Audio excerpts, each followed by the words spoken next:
In all my 72 years, this is the only time something this unexplainable has happened to me. I've always believed there is other life besides ours in the universe, but I never thought I'd have a personal encounter with something that seemed like it wasn't from here.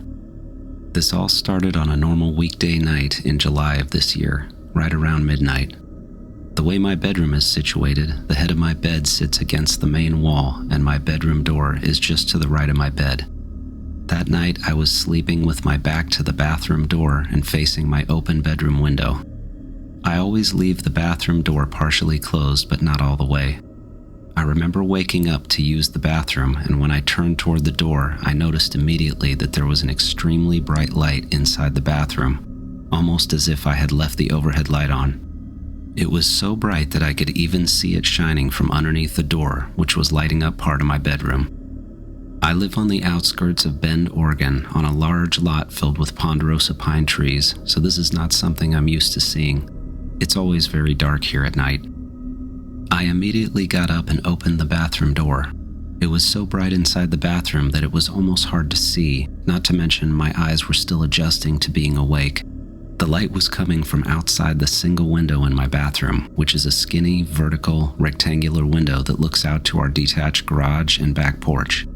The window has frosted glass in it for privacy, so I walked over to it and lifted it open a few inches to see what was going on. My first thought was headlights from a big truck or something, but when I looked outside, I saw some kind of object about 20 feet from the window, sitting in between our house and the garage. The lights were overwhelmingly bright, but from what I could tell, it looked like the shape of a rectangle. I could see that it had a tubular metallic base with what seemed like two flat pieces of metal going from one side to the other. Each of the flat pieces had 6 very bright lights on them, larger lights on the top and smaller lights across the bottom. It looked to be about the shape and size of a roof rack that you'd see on top of a car, but it was very low to the ground, almost sitting on the ground. I kept staring at it but had trouble seeing it clearly because of the brightness of the lights. It never made a single sound, which was bizarre because the only thing between me and whatever this was the screen in my window. I also noticed that I couldn't hear any other normal nighttime sounds either, which was weird because I can always hear crickets at night in the summer, and that's the reason I love leaving my bedroom window open when I sleep.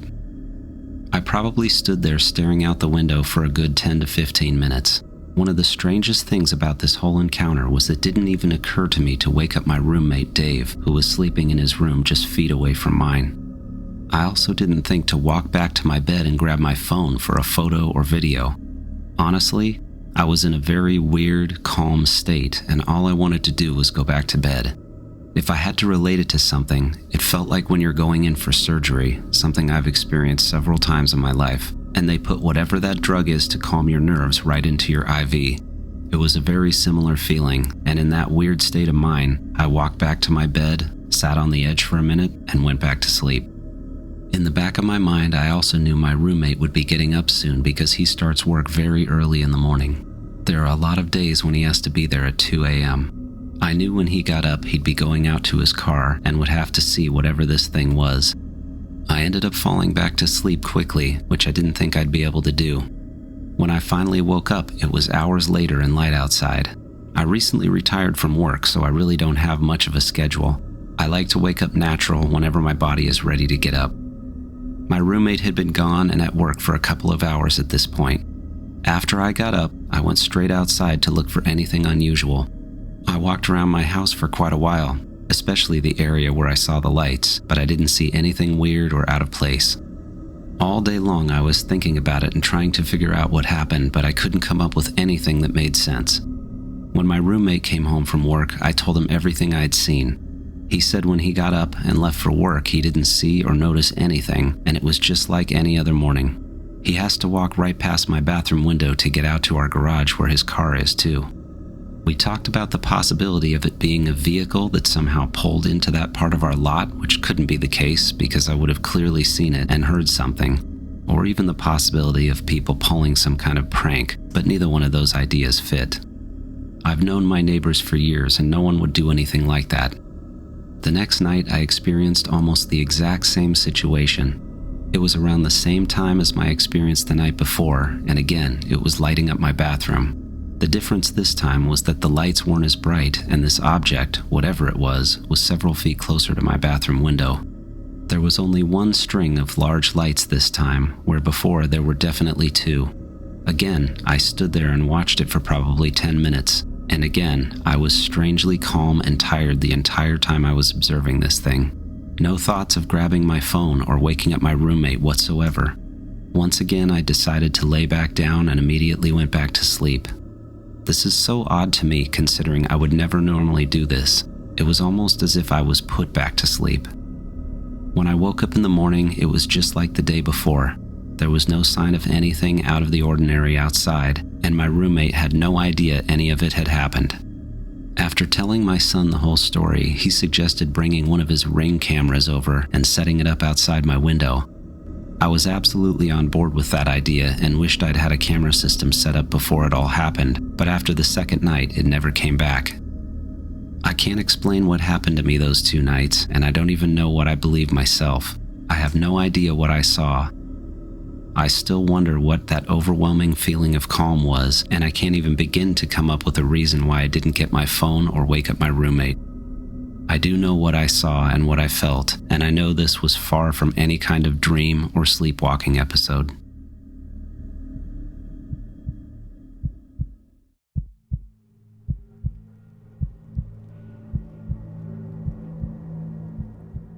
I was on a camping trip with 2 of my best friends, Ben and Dean, 2 guys I've known my whole life. We grew up together in Chico, California, and we've always been into fishing and camping. We decided to do a throwback trip to a place we used to go when we were younger and head up to Eagle Lake for a weekend.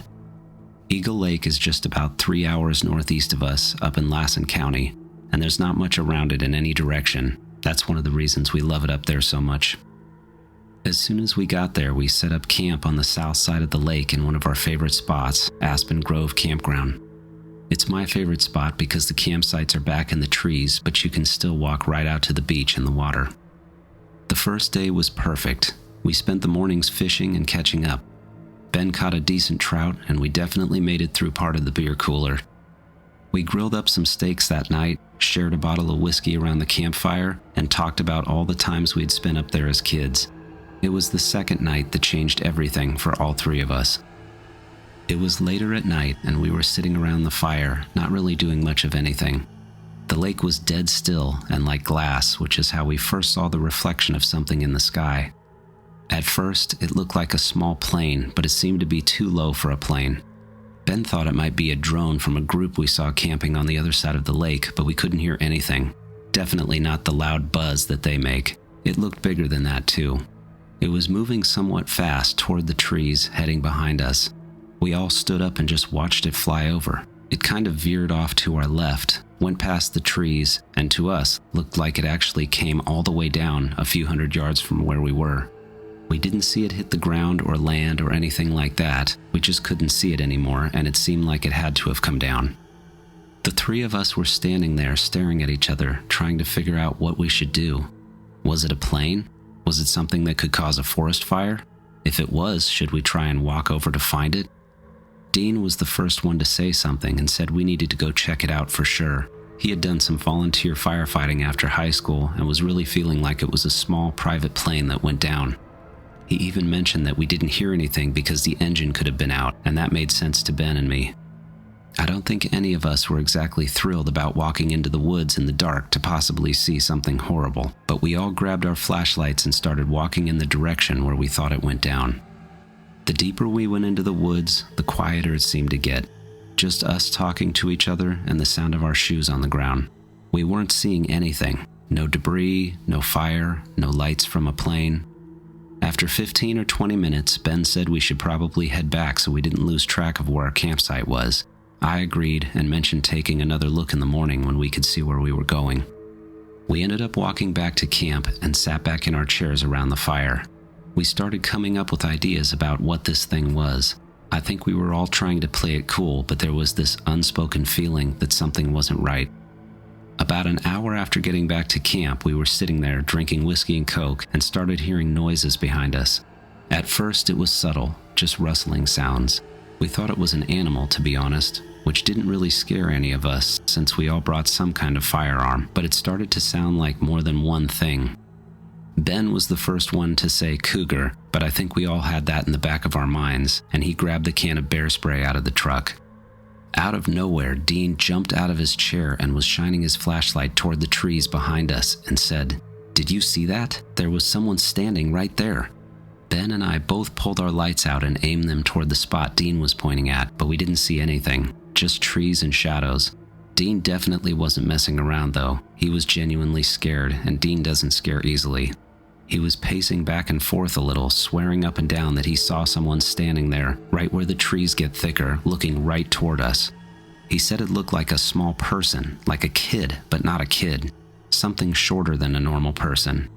Dean couldn't stop talking about it and started to get really uncomfortable being out there. He was ready to pack up and go home immediately, and to be honest, Ben and I were feeling the same way. I was already nervous about heading to my tent when we thought it was a cougar, but now we didn't know what the hell was going on. Not long after that, we all agreed that we didn't feel safe there and wanted to head out.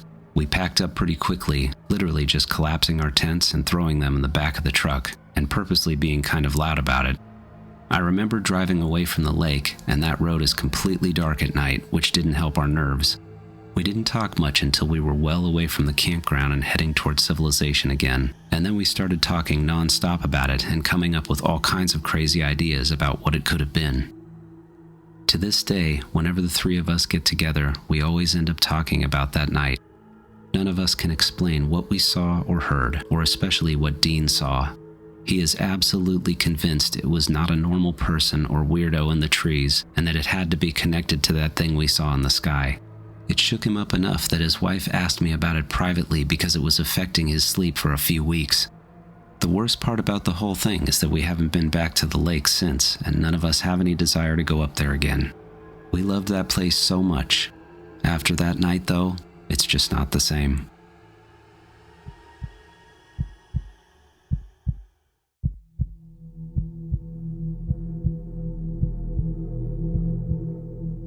I'll start with a short backstory. My wife Claire and I moved to Wyoming from Ohio when we retired. We'd spent years vacationing in these mountains and always said that one day we'd like to end up here. When that day finally came, we made it happen and found a quiet place on an acre with some nice views and wonderful neighbors. It's exactly what we'd talked about all those years. A peaceful town, clean air, outdoor activities everywhere, and an endless sky of stars at night. Except for one night. This night was a completely normal one, and Claire was getting ready for bed. I was getting ready to head upstairs when I remembered I hadn't taken the trash out to the road.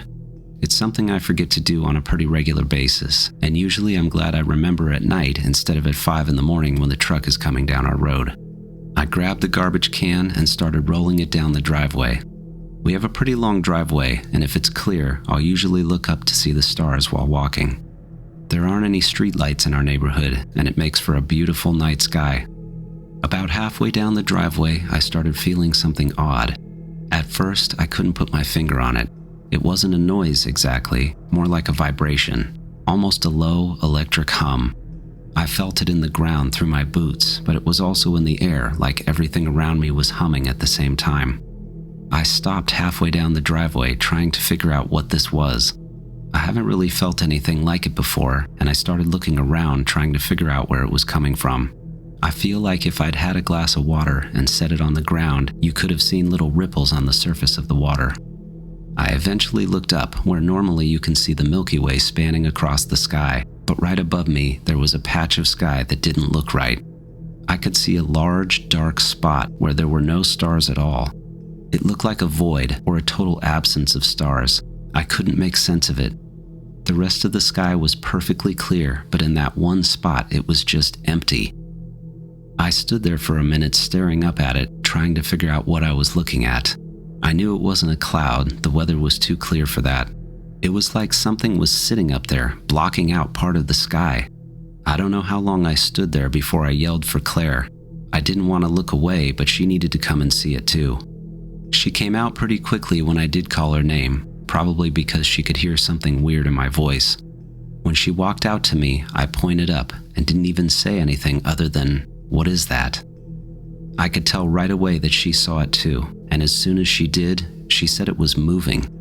I hadn't noticed it until she said something, but now I could see that it was moving slowly too, and blocking out stars as it went across the sky.